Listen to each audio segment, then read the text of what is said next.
निमित्त अधिक मासाचे कथा भाग 16 पंचपर्वामधील आता द्वादशीचा महिमा भगवान विष्णू लक्ष्मीला सांगत आहेत. द्वादशीचे व्रत दशमी, एकादशी आणि द्वादशी असे 3 दिवस पाळावे लागते. दशमीला एकदाच भोजन घ्यायचे, अर्धा उपवास, एकादशीला पूर्ण उपवास करून द्वादशीला शक्य तितक्या लवकर पारणे करायचे.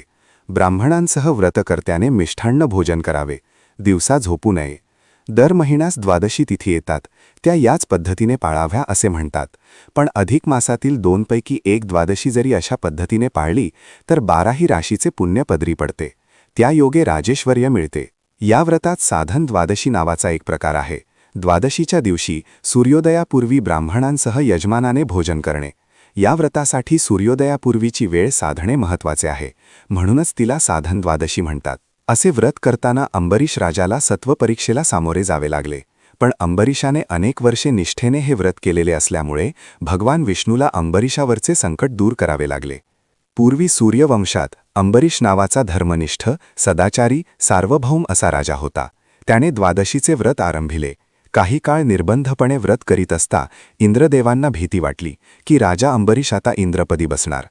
त्याने ऋषी दुर्वासांना त्याच्या व्रताचा भंग करण्यास पाठविले.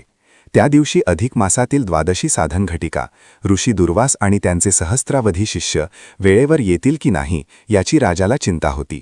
झालेही तसेच. इतक्या मंडळींना नदीवरून स्नान संध्या करून येईपर्यंत उशीरच झाला.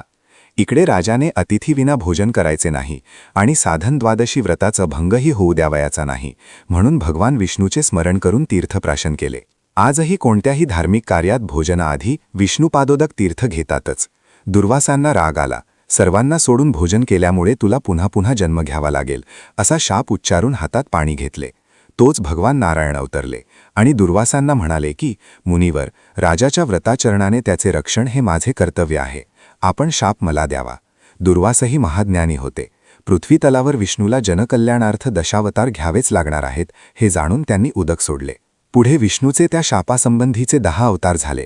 त्याचे वर्णन भागवतात आले आहे.